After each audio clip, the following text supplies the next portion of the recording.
Bilyonaryong manyak. Eyes on the face. Inis niyang tinakpan ang dibdib niya. Naiinis na siya. Desente naman ang tabas ng mga damit na meron siya na binili nito. Pero kapag suot na niya ay nagmumukha ng daring. Kasi naman malaki ang hinaharap niya. Namumutok sa mga damit na isinusuot niya. Kaya mas gusto sana niya ang mga loose na t-shirt na lang ang isuot niya para hindi siya bastusin na tingnan. It's not my fault that your boobs are saying hello to me. Mapang-akit na sagot nito na hindi inaalis ang mata sa dibdib niya. Bastos! Sigaw niya dito. Tumawa naman ito ng mapang-asar sa kanya. Pero kesa mainis, lalong namangha pa siya habang tinitingnan nitong tumawa. Kasi naman napapadalas ng pagtawa nito kapag magkausap silang dalawa. Lalo tuloy gumagwapo sa paningin niya ito ngayon. Kaya napapangiti na din siya. Here, may inabot ito sa kanya na hindi niya pinagtuunan ng pansin. Basta na lang niyang inabot. Pero laking gulat niya na makapang cellphone ang ibinigay nito sa kanya. Wow, cellphone? Hindi niya napigilan na maibulalas. Hindi ito ang cellphone niya. Updated na model ito. Yung nakikita niya sa television ngayon. Call your friend. Nandyan na ang number niya. Sabi nito, bago ito tumayo't iniwanan na naman siya. Natulala naman siya sa lalaking kakaalis lang. Kahit nga wala na ito sa harapan niya, nakatulala pa din siya sa pinto kung saan ito lumabas. Nang makarecover naman siya, napangiti na lang siya sa sobrang tuwa niya. Niyakap niya ang cellphone na ibinigay nito at nagpagulong-gulong sa kama. Bruha ka? Saan ka ba nagsusuot na babae ka? Sermon sa kanya ng kaibigan niya. Gabi na niya natawagan ng kaibigan niya. Kasi naman hindi pa siya nakaka-recover sa kilig nang bigyan siya ng cellphone ni Sian.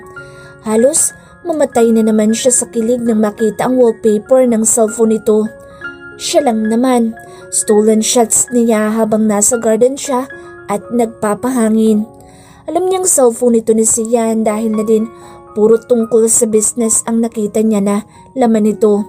Kaya alam niyang hindi bago ang cellphone na ito. Aray ko naman, Kim. Reklamo niya. Kahit kailan talaga, ang lakas ng boss nito. Kahit sa cellphone lang sila magkausap. Nakasermon na naman sa kanya ito.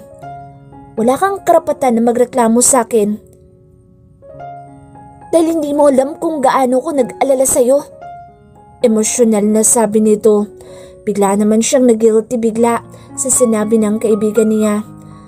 Mahigit isang buwan na kasi simula nang mawalan siya ng komunikasyon dito. Sorry na po. Aniya dito. Nagpunta ako sa inyo. Ang sabi ng nanay mo'y patay ka na daw. Kambiyan ng nanay mo ha? Sabi pa nito sa pagalit na tono. Doon lang niya naalala ang nanay at mga kapatid niya. Nawala na sa isip niya mga ito. Bigla tuloy siyang nalungkot. Naalala niya ang dahilan kung bakit siya nasa puder ngayon ni Sian. Hoy bruha, nandyan ka pa ba? Tanong sa kanya ni Kim. Pilit niyang pinasigla ang boses niya kahit na sa totoo'y gusto na niyang mapaiyak sa naalala niya. Kim, may tanong ako. Pag-iiba niya ng usapan. Ano? Tumikim muna siya bago niya ipinagpatuloy ang sasabihin niya. Alam niyang mabibigyan siya nito ng payo kaya tama lang na dito siya magtanong. Isa pa'y best friend niya ito kaya may intindihan siya nito. Paano mo malalaman na may gusto sa iyo ang isang lalaki?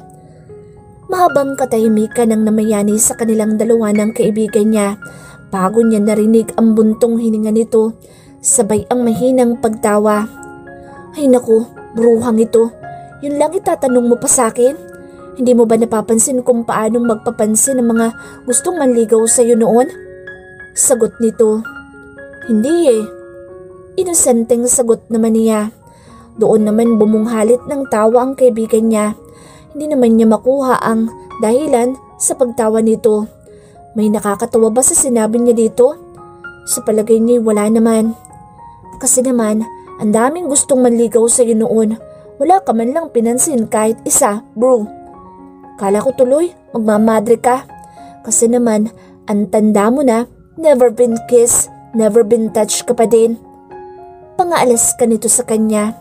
Sa kanilang dalawa kasi, siya ang wala pang karanasan sa pakikipagrelasyon. Ano naman magagawa niya? Ang priority kasi niya noon ay ang pamilya niya. Ang sama mo, makamatanda ka naman dyan. Magkaedad lang naman tayo. Nakasimangot niyang sagot dito. Bakit? Totoo naman ah. Never been kissed, never been touched ka pa sa edad mong 25. Pag-uulit dito. Hindi naman siya nakapag-react kasi hindi na niya alam kung paano siya magre-react sa kaibigan niya ngayon. Kasi nakiss na siya, na-touch na siya, najugjug pa ni Sian pero hindi naman niya boyfriend. Bruha, ano na? Hindi ka man lang magre-react sa sinabi ko? Napalunok naman siya ng paulit-ulit bago niya napagpasyahan na magsabi ng totoo sa kaibigan niya. Kim, hindi na ako virgin. Pag-amin niya dito. Ano? Sigaw naman ito. Pinaliwanag niya dito lahat ng nangyari simula sa una hanggang sa mga sandaling ito. Nagalit pa nga ito sa mga kapatid at nanay niya nang malaman ito kung anong ginawa sa kanya ng mga ito. So, ayun nga, anong gagawin ko? Tanong niya dito. Teka nga, sino bang Fafa mo? Yung si Fafa Day ba? Yung Fafa Licious na nagpunta dito para lang kunin ang number ko? Tanong nito sa kanya. Napataas naman ang kilay niya. Ang landi kasi ng pagkakasabi nito sa pangalan ni Dave. So, inutusan pala ni Sian si Dave para lang sa number ng kaibigan niya. Hindi. O sino kung hindi si Papa Dave? Si Sian. Simpleng sagot naman niya. Sino naman si Sian? Tanong na naman ito. Naitirik niya ang mata niya sa kakulitan ng kaibigan niya. Di ba ito nakinig ng maayos kanina habang nagkukwento siya? Si Sian ang bumili sa akin, remember? Pag-uulit niya. Alam ko, tiningnan ko lang kung attentive ka. Sabi pa nito. Napabuntong hininga naman siya ng malalim, sabay iling niya. Kilala niya ang kaibigan niya. Alam niyang palusot lang ang sinabi nito. Kasi sa totoo lang, nakalimutan na nito ang sinabi niyang pangalan kanina. Sian, ano nga pala yung boylet mo? Tanong na naman ito. Napaisip naman siyang bigla. Alam niyang nasabi na iyon minsan ni Sian sa kanya. Kaso, sa sobrang tagal na at isang beses pa lang niyang narinig, hindi niya agad maalala kung ano na nga ba ang apelyido ng binata. Alam ko na yun eh. May S. Sagot niya habang nag-iisip kung ano na nga bang apelyido nito. Tumawa muna ang kaibigan niya sa kabilang linya. Matanda na talaga. Pang-aasar naman ito. Kainis ka naman, Kim. Hindi pa ako matanda. Inis niyang angil dito. Okay, ano na? Baka naman Master Sian Smith ha? Naku ka. Nakangising sabi nito. Para namang may bumbilya sa taas ng ulo niya na biglang umilaw nang marinig niya ang sinabi ng kaibigan niya. Oo, Kim. Sian Smith. Paano mo nalaman na Smith ang apelyido niya? Masayang tanong niya dito. Hello Kim, nandyan ka pa ba? Tanong niya nang marinig niyang parang may bumagsak sa kabilang linya. Nang tingnan niya, cellphone niya ay nakakonect pa naman ang tawag niya dito. Kim. Nailayo niya ang cellphone niya nang halos mabingi siya sa pagtili ng kaibigan niya. Ano ba Kim? Bakit nakasigaw ka na naman? Reklamo niya dito. Bruha, jackpot ka! Tili na naman ito. Kaya hindi din niya maintindihan ang sinabi nito. Kaya naman, na loudspeaker na niya ang cellphone. Baka kasi mabingi na ang isang tenga niya kakatili nito. Master Sian Smith, the next Lord of Sian Clan in England. Multi-billionaire at the very young age. Most after bachelor all over the world kasi super duper ever yummy niya. Exaggerated na paliwanag ng kaibigan niya. Luka-luka, hindi mo alam na may pagka-royalty ang nabingwit mong jowa? Sermon na naman sa kanya ni Kim. Malay ba naman niya dito? kasi hindi naman siya updated sa mga sinasabi nito sa kanya. Si Sian nga hindi sinasabi sa kanya ang pagkatao nito, basta ang alam lang niya mayaman nito. Pangalan nito ay Sian Smith at gwapo ito. Meron pa palang isa, magaling sa kama. Mabilis siyang napailing sa naisip niya. Hala, saan ang galing yun? Anong malay ko dun? Painosenteng sagot niya sa kaibigan. Yan, hindi ka kasi nagbabasa ng magazine. Magazine? Face powder nga no, wala akong pambili. Magazine pa kaya? Ko talaga, pinapatawa mo naman ako. Aniya dito. Hay naku, ewan ko sa'yo Cassandra. Kaibigan ba talaga kita? Exaggerated na sabi pa nito. Tawa lang ang isinagot niya sa kaibigan niyang alam niya'y naiinis na ito sa kanya ngayon. May magazine ako na si Master Sian ng cover. Limited at special edition lang ito. Kaya iingatan mo, sabi nito. Bigla naman siyang na-excite na mabasa ang magazine na ito. Kaso lang naisip niya, paano naman kaya niya makukuha ang magazine kung hindi naman siya pinapayagan ni Sian. Bruha, papuntahin mo ulit dito si Papa Dave ko. Sa kanya ko ibibigay. Naitirik naman niya ang mata niya sa sinabi nito. Mukhang alam na niyang gustong mangyari ng kerengking na ito. Kerengking? Natatawa niyang pang-aasar dito. Malanding tumawa naman ito sa kanya. Magsasalita pa sana siya nang biglang bumukas ang pinto at pumasok si Sian mula doon. Kim, babay na. Aniya, biglaan niyang naibaba ang cellphone at sinalubong si Sian na bagong dating lang mula sa trabaho. Sian, napagod ka ba? Simula niya. Susubukan niyang magpaalam ulit. Gusto talaga niyang makita ang kaibigan niya. Yeah, but not too tired. Sian? Pwede ba akong magpaalam sa'yo na no? Sagot naman ito. Sige na, gusto ko talaga makita si Kim. Minsan lang naman. I'll do everything you want. Basta payagan mo lang ako. Paglalambing niya. I already gave you a phone to call that Kim guy. Pagtataray nito. Guy? Babae si Kim? Kimberly? Pagtatama niya dito. Nakakunot ang noon nito na tiningnan siya nito mula ulo hanggang paa. Mukhang hindi naman ito naniwala agad sa kanya. Babae ang best friend ko, Sian. Kung gusto mo isasama ko pa sa Dave para makasiguro ka. Pangungumbinsi pa din niya. Pumuntong hininga muna ito bago ito tumitig sa mata niya kaya naman beautiful eyes pa siya at nagpa-cute. Baka sakaling mapapayag niya ito. You'll do everything I want? Tanong nito na panay lang ang tango niya bilang sagot. Fine, tomorrow afternoon, sasamahan pa kita.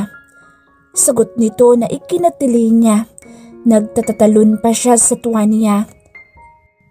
Niyakap niya ito sa leeg nito at pinaghahalikan ng buong mukha nito sa tuwa.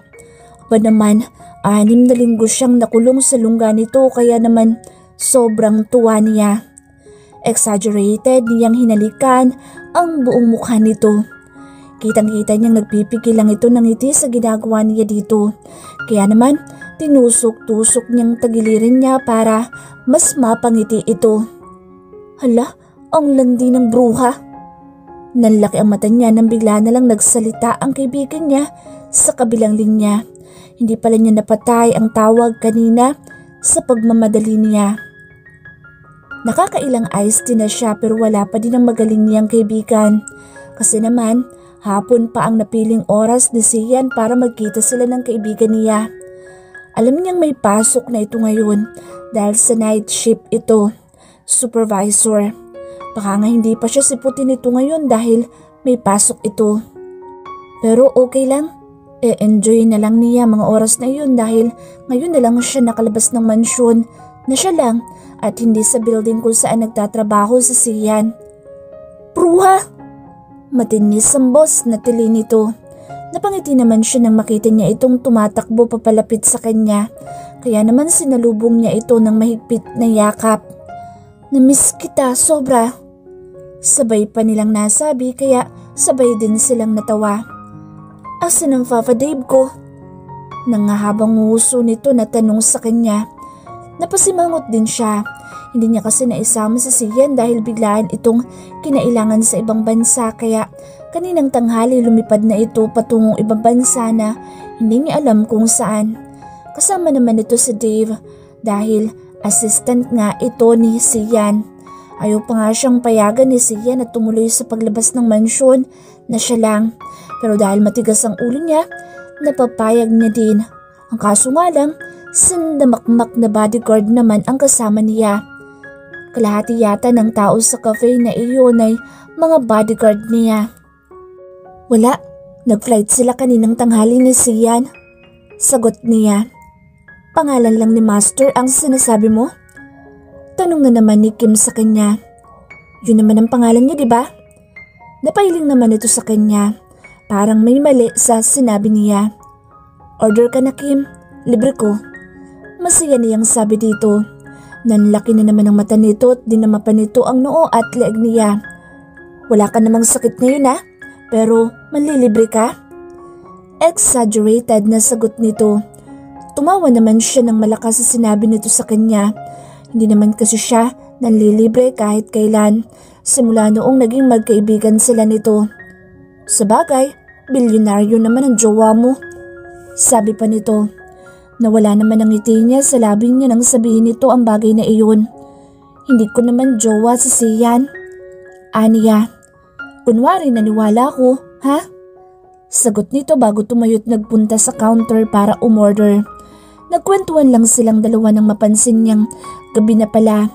Doon lang niya naalala na tanungin ng kaibigan. Wala ka bang pasok? Sumimsi muna ito ng frappe nito. Hindi ako pumasok para sa date natin. Ano ka ba? 6 weeks tayong hindi nagkita, bruha. Sagot nito. May bako. Kamusta ka naman sa bahay ni Master? Tanong nito. Okay naman. Maayos naman ang pakikisama ng lahat sa akin. Tatango-tango ito habang kinakain ito ang cake na in-order niya. Siya naman ay sinimula ng basahin ng magazine na pinahiram nito sa kanya. Alam mo, hanggang ngayon, iniisip ko pa din ang sinabi mo na binili ka ni Master Sian. Kasi knowing that guy, nakukuha niya lahat ng babaeng gusto niya na hindi niya na kailangan pa na magbayad. Napaangat naman ang mata niya mula sa pagbabasa sa kaibigan niya nang magsalita ito. Mas kilala mo talaga si Sian, ano? Well, sabi ko nga sa'yo, Master Sian is the most after bachelor in the world.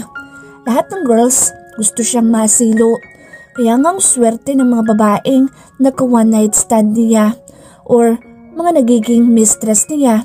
Kasi bukod sa yummy na, ang wangkata, madatong pa. At alam mo, alam ko pa nga lahat ng babae niya, binibigyan niya ng bahay. Pagkukwento nito sa kanya. Itiniklop niya ang magazines na binabasa niya. Parang lahat naman ang kailangan niyang malaman, alam na ng kaibigan niya. Ano pa ang news ng magazine na hawak niya kung kaya namang ikwento ng kaibigan niya ang mga nilalaman nito. May nasabi din si Margie tungkol sa mga nagiging babae na Sian. Aniya, naalala niyang minsan na nga nasabi ni Margie sa kanya na hindi lang siya ang napaglingkuran nito.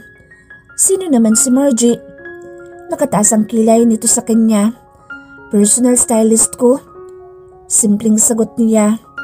Wow ha? Ikaw na? Ikaw na may personal stylist? May himig na panguyam na boses nito. Kung ako lang, kaya ko namang magbihis para sa sarili ko. Si Sian lang may gusto nito. Kapag hindi naman susundin ni Margie ang iniutos sa kanya ni Sian, malalagot siya. Paliwanag niya. Okay, sa bagay, mayaman naman siya. Kayang-kaya niyang ibigay lahat sa'yo. But back to our topic. Alam mo bang walang tumatagal na babae kay Sian? Iling lang ang sagot niya dito. Wala naman kasi talaga siyang kaalam-alam sa binata. Ang alam ko, pinakamatagal na ang 3 days sa kanya. Tapos isang babae lang ang alam kong tumagal ng konti sa kanya. Si Mistress Clarissa. Tumagal sila ng 2 linggo. Ang usap-usapan pa nga'y binigyan ng share of stock sa company ni Master Sian ang dalaga. Plus syempre, bahay, kotse, pera, lahat-lahat. Pagbibida nito. Tatangu-tangu lang naman siya habang nakatitig sa kaibigan niya. Nagkikita pa sila hanggang ngayon pero hindi na siya pinupuntahan ni Master sa bahay na ibinigay niya kay Clarissa. 2 linggo lang na nagstay doon si Master Sian. After noon, balik na naman siya sa pagkikipag one night stand sa mga nagugustuhan niya. Habang patuloy lang sa pagkukwento si Kim tungkol sa mga nakakarelasyon ni Sian, siya na may napapaisip ng tungkol sa Clarissa na iyon. Iniisip niya kung ano kayang klaseng babae iyon at kung ano pa ito ngayon ni Sian. But girl, ito ang pinaka-intriguing sa lahat. Master Sian don't do long commitments to girls because he is waiting for someone. Hindi kaya ikaw iyon? Tanong nito. Nanlaki naman ang mata niya sa sinabi nito sa kanya. Malabong mangyari iyon kasi unang-una sa lahat, binili lang siya ng binata. Isa siyang gamit na binili lang nito na hanggang ngayon ay patuloy niyang ginagamit para masulit nito ang lahat ng nagastos nito sa kanya. Malabo. Yun lang ang sinagot niya. Hanggang sa makauwi na siya sa mansyon, yun ang nasa isip niya, ang mga kwento sa kanya ni Kim. Young lady, masayang bungad sa kanya ng lahat ng tagasilbi dito. Hindi pa din siya masanay-sanay na makitang nakahilera mga ito at nakayukong inaantay siya ng mga ito. Good evening. Bati niya sa mga ito. Magandang gabi, young lady. Gusto niyo na po bang kumain ng hapunan? Tanong sa kanya ng mayordoma. Hindi na po. Kumain na ako sa labas. Sagot niya dito. Nagsisimula na siyang maglakad papanhik sa 2nd palapag nang muling humahangos na nagsibalikan sa pwesto ang mga tagasilbi ni Sian. Napataas tuloy ang kanyang kilay sa dahilan ng pagkakagulo nila. Pero ayun at nakita niyang dumating ang master nilang lahat. Sian, tawag niya dito. Tiningala lang siya nito sabay kunot ng noo nito habang nakatingin sa kanya. Tapos bumaba ang tingin nito sa rilong pambisig na suot at tumingin sa kanya. You just came, I assume. Sabi nito. Nakayuko na naman lahat ng mga tauhan nito habang nandoon silang dalawa. Hindi siya sumagot dito at hinintay na makalapit ito sa kanya. Ilang oras pa lang naman na nakaraan simula na maghiwalay sila kaninang umaga. Pero bakit ganito ang pintig ng puso niya? Alam niyang pakiramdam na may hinahanap na tao. Yung miss na mismo ang isang tao na sobrang tagal nilang hindi nagkita. Ganoon ang nararamdaman niya ngayon habang sinusundan niya ng tingin si Sia na papalapit sa kanya. Pakiramdam nga din niya, huminto ang buong paligid nila at sila lang na Sia nang nandoon ngayon na gumagalaw. Answer me, woman. You just got home in this time? Kunot noon itong tanong sa kanya na napakaseryosong nakatitig sa kanya. Nakatitig lang siya dito at hindi niya mahanap ang boses niya para sagutin ito. Cassandra, is there something wrong? Kung kanina lang nakakunot ang noon nito, ngayon naman ay nababaka sa mukha nito ang pag-aalala. Bakit ka nag-aalala, Sian? Gusto niyang isatinig itong tanong niyang ito pero hindi niya magawa. Hindi niya alam kung nasaan napunta ang mga dila niya at hindi niya magawang magsalita. Bruha, hindi simpleng mistress ka ni Master Sian. Una sa lahat, Cassandra, hindi sa minamaliit kita ha, pero lahat ng mga naliling kay Master Sian, mga big time at hindi papahuli sa kagandahan. Isa pa, lahat ng negosyo ni Master Sian nasa ibang bansa kaya hindi siya nag-i-stay dito. Yung building kung saan siya pumapasok ngayon, isa lang sa mga building na pagmamayari niya dito. Ang main branch niya sa England. Bruha, hindi ba tinatanong mo ako kung paano mo malalaman kung may gusto sa'yo ang isang lalaki? Kapag ang lalaki, gusto kang palaging nakikita at nakakasama. Simple lang naman iyon. Pero doon magsisimula ang lahat, Cassandra. Maniwala ka sa akin, hindi ka lang simpleng babae sa buhay niya. Mahalaga ka sa kanya kasi hindi siya magtsatsaga na makasama kanya dito nang wala lang. Naalala niyang sabi ng kaibigan niya kanina habang magkasama sila. Di ba, nasa ibang bansa ka? Yun na lang ang nasabi niya. Yeah, but I decided to go home. Sagot nito sa kanya.